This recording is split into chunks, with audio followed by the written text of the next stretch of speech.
उत्तराखंड की खूबसूरत पहाड़ियों में बसे एक खास जगह कैंची धाम के बारे में थोड़ी गहरी बात करेंगे। जी। हमारे पास कुछ जानकारी है कैंची धाम एक आध्यात्मिक यात्रा से, तो हम समझना चाह रहे हैं कि इस जगह का महत्व क्या है, नीम करोली बाबा कौन थे और क्यों दुनिया भर से लोग यहाँ खिंचे चले आते हैं। बिल्कुल। और एक मज़ेदार बात ये भी है कि स्टीव जॉब्स, मार्क ज़ुकरबर्ग, ये लोग भी यहाँ आए हैं। हाँ, ये बात इसे और भी ध्यान खींचने वाली बनाती है। तो चलिए शुरू करते हैं। इस जगह की शुरुआत सुना है 1960 में हुई। जी हाँ, 1960 के दशक में। और ये नाम कैंची, इसके पीछे एक कहानी है कि वहाँ सड़क पर दो बहुत तीखे मोड़ हैं। अच्छा। हाँ, वो बिल्कुल कैंची के ब्लेड जैसे लगते हैं। तो एक तो ये वजह है। सिर्फ दिखने की वजह से या कोई और मतलब भी है इसका? हाँ, देखने की वजह तो है ही, पर कई लोग मानते हैं कि इसका एक प्रतीकात्मक अर्थ भी है। जैसे ये जगह आपके अहंकार को काटती है और आपको आध्यात्मिक रूप से जगाती है। अच्छा, ये दिलचस्प है। और इस सब के केंद्र में है नीम करोली बाबा। भक्त उन्हें प्यार से महाराज जी कहते हैं। महाराज जी। जी। उनका असली नाम लक्ष्मी नारायण शर्मा था। जन्म शायद 1900 के आसपास हुआ और बहुत कम उम्र में ही उन्होंने सांसारिक जीवन छोड़ दिया था। और उनकी शिक्षाएं कहते हैं बड़ी सरल थीं। बिल्कुल बिल्कुल सरल, लेकिन उनमें गहराई बहुत थी।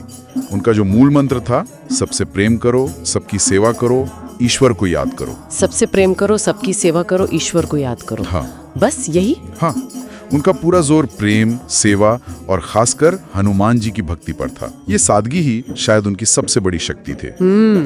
और शायद यही सादगी थी जिसने स्टीव जॉब्स को भी खींचा। सुना है वो 70 के दशक में आए थे। जी, 1970s में वो यहाँ आध्यात्मिक मार्गदर्शन के लिए आए थे।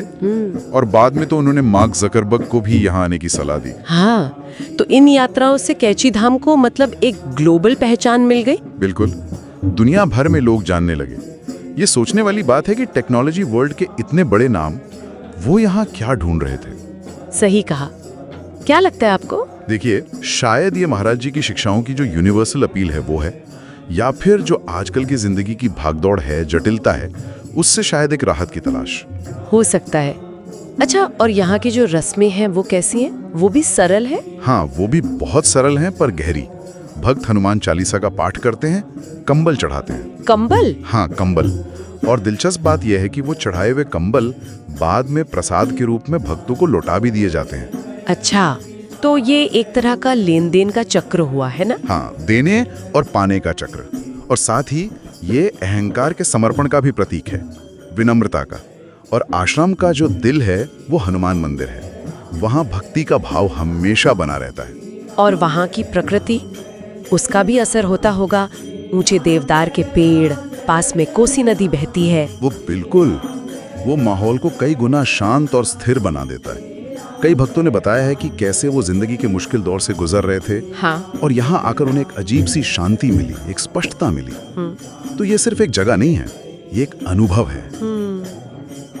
यहाँ कोई बड़ा सालाना उत्सव भी होता है? जी, सबसे बड़ा आयोजन है प्रतिष्ठा दिवस।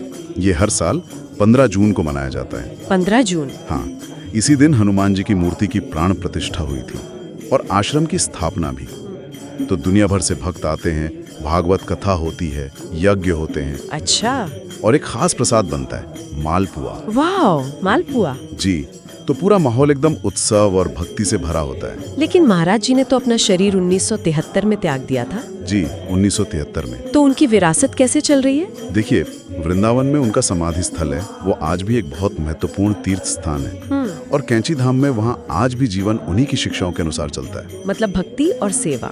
बिल्कुल, सुबह की आरती, ध्यान, लंगर चलता है जहाँ सब साथ बैठकर खाते हैं, और सेवा वॉलंटियरिंग, ये सब चीजें उस परंपरा को जीवित रखे हुए हैं। और ये सेवा सिर्फ आश्रम के अंदर ही है या बाहर समुदाय के लिए भी कुछ होता है? नहीं, बाहर भी। महाराज जी की सीख थी ना, सबकी सेवा करो। तो आश्रम समुदाय के लिए भी काफी काम करता है, जैसे शिक्षा के क्षेत्र में, स्वास्थ्य सेवाओं में, पर्यावरण संरक्षण में। अच्छा। हाँ, तो ये दिखाता है कि आध्यात्मिकता सिर्फ अपने अंदर झांकना नहीं है, बल्कि दुनिया में सक्रिय होकर सेवा करना भी है। तो कुल मिलाकर देखें तो कैंची धाम सिर्फ एक आश्रम नहीं, बल्कि नीम करोली बाबा की उन सरल पर गहरी शिक्षाओं का एक जीता जागता केंद्र है।